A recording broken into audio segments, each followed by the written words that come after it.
Hermanos, noten el lenguaje de esta profecía. No les da miedo este lenguaje tan ilustrativo de nuestro Dios como un cazador que ha sentenciado a un cocodrilo a la muerte.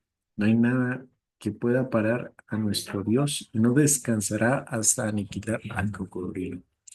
Y les pregunto si no les da miedo, porque a mí porque esto es una endecha o un canto fúnebre, una canción de lamento, de pensar en nuestro Dios como este gran cazador que no dejará a nadie sin su juicio y que nosotros somos sus hijos, pero al final de cuentas pecadores también. Este pasaje hace más vívido el pasaje que reza que nuestro Dios es fuego consumidor. Y en esta ocasión tiene a Egipto como presa por una razón muy clara, el orgullo. ¿No creen que ser orgulloso es una gran tragedia? El Señor no los tolera y es así como describe Egipto. Empezamos nuestra lectura, capítulo 32, versículos 1 y 2. Aconteció en el año duodécimo, en el mes duodécimo, el día primero del mes, que vino mi palabra de Jehová diciendo: Hijo de hombre, levanta endechas sobre Faraón, rey de Egipto, y dile: al leoncillo de naciones eres semejante, y eres como el dragón en los mares. Pues secabas tus ríos y enturbiabas las aguas con tus pies y hollabas tus riberas. Pasamos del año undécimo al año duodécimo, del 11 al 12. Jerusalén fue destruida en el 11. Eso significa que ya ha sido destruida Jerusalén y que los judíos esclavos de Babilonia ya lo saben. El mensajero llegó hace 2 meses con la fatal noticia. El Señor le encomienda una endecha, un canto de luto contra Faraón. Este hombre se hacía como un león o como un cocodrilo que gobernaba sobre las aguas. En una comparación divina, este faraón tenía la capacidad de secar el río y hacer turbias sus aguas. Egipto, una nación orgullosa y poderosa, con siglos de historia y cultura, creía que nada ni nadie podía derribarla, pero Dios tenía otra opinión. El Señor describe paso a paso cómo cazaría a este cocodrilo. En primer lugar, lo capturaría como una red. Versículo 3. Así ha dicho Jehová el Señor: yo extenderé sobre ti mi red con reunión de muchos pueblos y te haré subir con mi red. El Señor extenderá una red de muchas naciones sobre Egipto. Esta tal vez sea una referencia a cómo Babilonia sería la primera nación en atacarla para terminar siendo destruida por los griegos. En segundo lugar, el Señor lo atendería en la tierra para que se seque. Versículo 4. Y te dejaré en tierra, te echaré sobre la faz del campo y haré posar sobre ti todas las aves del cielo y saciaré de ti a las fieras de toda la tierra. Una vez secado, con las redes sería puesto en la tierra y en la intemperie para que todas las aves y las fieras vengan para hacer un festín con el animal. En tercer lugar, el Señor lo despedazaría. Versículo 5. Pondré tus carnes sobre los montes y llenaré los valles de tus cadáveres. El Señor tomará este cocodrilo, lo despedazará, colocando algunos pedazos en los montes a vista de todos. Dice que llenará los valles de sus cadáveres, posiblemente en referencia a sus pedazos. Versículo 4. Regará su sangre. Y regaré tu sangre, de tu sangre la tierra donde nadas, hasta los montes y los arroyos se llenarán de él. No solo la carne sería el nutriente para los animales de carroña, sino que la sangre lo sería también para las plantas y la tierra. La sangre del cocodrilo será tan abundante que alcanzará para las montañas y los ríos, probablemente en referencia a que Egipto no solamente morirá en su tierra, sino que muchos subirán y hasta allí los alcanzará la espada del Señor. En quinto lugar, el Señor los enterraría. Y cuando te haya extinguido, cubriré los cielos y haré entenebrecer sus estrellas. El sol cubriré con nublado y la luna no hará resplandecer su luz. Haré entenebrecer todos los astros brillantes del cielo por ti y pondré tinieblas sobre tu tierra, dice Jehová el Señor. El Señor describe de una forma celestial el entierro de los huesos de Egipto. Los cubrirá con la sombra, con lo nublado y con las tinieblas. La imagen del monstruo del Nilo es inconcebible. Un cocodrilo cazado, extendido en la tierra para morir, carroña para los pájaros y distintos animales, despedazado, drenado y cubierto. Si a ustedes la imagen no les parece impresionante, por lo menos a las demás naciones circundantes, sí. Versículo 9. Y entristeceré el corazón de muchos pueblos cuando lleve al cautiverio a los tuyos entre las naciones por las tierras que no conociste. y dejaré atónitos por ti a muchos pueblos y sus reyes tendrán horror grande a causa de ti, cuando haga resplandecer mi espada delante de sus rostros, y todos se sobresaltarán en sus ánimos a cada momento en el día de tu caída. Dios usa a Babilonia para ejecutar su juicio, pero el objetivo no es solo castigar a Egipto, es que todas las naciones vean y teman. Todas las naciones caerían y el gran Egipto también. Y sería tratado exactamente igual como Babilonia trató a Jerusalén. Antes de destruir Jerusalén, confiar en Egipto tenía algo de sentido, pero ahora que el templo de Salomón está destruido y el juicio contra Egipto es evidentemente inevitable, y Babilonia sería la espada de Dios para castigarlos. Versículo 11 al 14.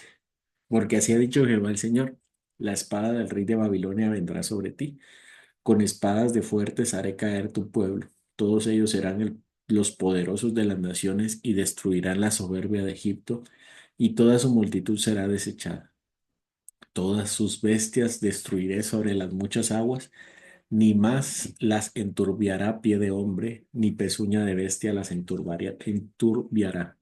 Entonces haré asentarse sus aguas y haré correr sus ríos como aceite, dice Jehová el Señor. Nabucodonosor sería el encargado de liderar el imperio babilónico quien los destruiría. Pero noten, hermanos, el sentido espiritual del texto. Destruirán la soberbia de Egipto. Es cierto, el Señor usaría a Babilonia para destruir al pueblo de las bestias, pero principalmente por su soberbia. Así el Señor devolverá su naturaleza a Egipto, haciendo que el Nilo vuelva a la normalidad. El Señor ya había contendido contra Faraón en el capítulo 29. Él le dijo, mi Dios es el Nilo. Ahora el Señor le responde con acciones diciéndole, el río es mío, el Nilo es mío. Versículo 15 y 16. Cuando asuele la tierra de Egipto, la tierra quede despojada de todo cuanto hay. Cuando mate a todos los que en ella moran, sabrán que yo soy Jehová. Esta es la endecha y la cantarán. Las hijas de las naciones la cantarán. Endecharán sobre Egipto y sobre su multitud, dice Jehová el Señor. En el cierre de la profecía, Dios deja claro que el propósito final de la caída de Egipto. Ellos también sabrán quién es Jehová. La ruina de Egipto no solo es un acto de destrucción, sino una revelación de la gloria de Dios en juicio.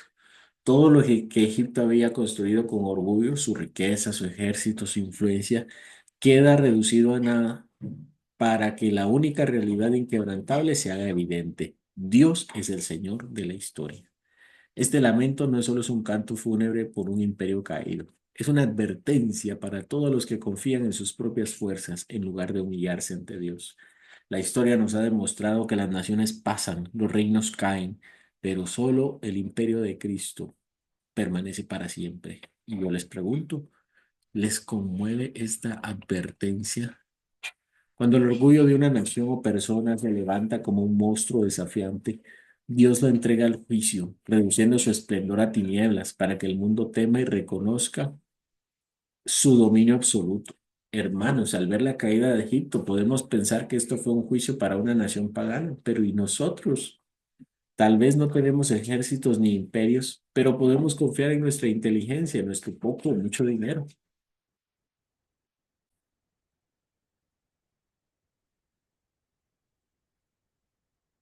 Podemos hablar mucho de la soberanía de Dios, pero en la práctica vivimos dependiendo de Él o de nuestros propios recursos.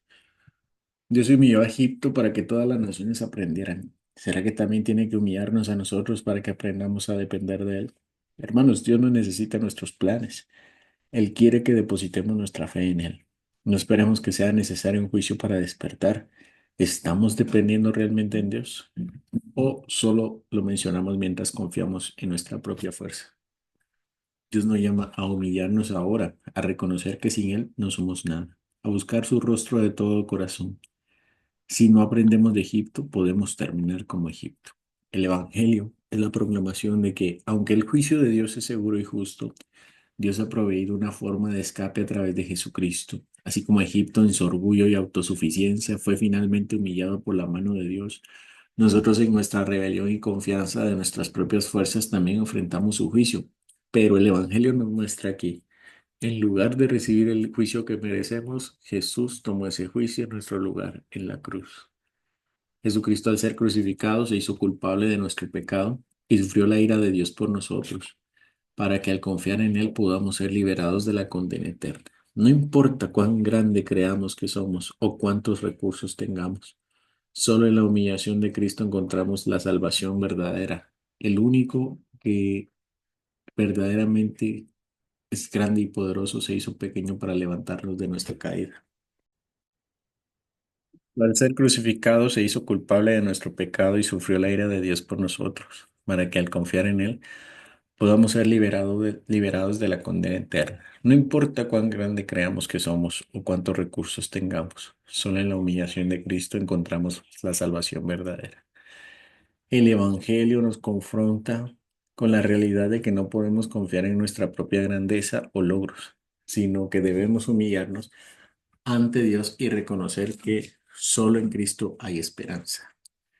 El juicio sobre Egipto nos recuerda que todos los reinos del mundo y nuestras propias vidas están bajo el dominio soberano de Dios, pero que por su gracia nos ofrece reconciliación a través de la muerte y resurrección de Cristo.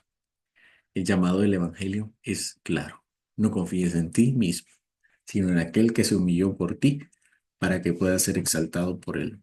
Hermanos, el juicio de Dios sobre Egipto nos recuerda que no hay poder ni grandeza que pueda escapar de su soberanía.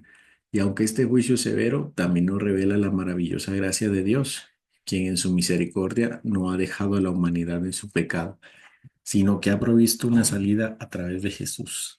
En Cristo, el único verdadero Rey, encontramos la humillación que nos salva y la gracia que nos eleva. Por eso, no confiemos en nuestra propia fortaleza ni en nuestras propias obras, sino en la obra perfecta de Jesús. Hoy, Dios nos llama a humillarnos ante Él, a reconocer nuestra dependencia total de su gracia y a vivir bajo su soberanía. Que al mirar a Cristo humillado en la cruz, podamos ver nuestra salvación y vivir para su gloria, sabiendo que solo Él es digno de nuestra confianza y adoración.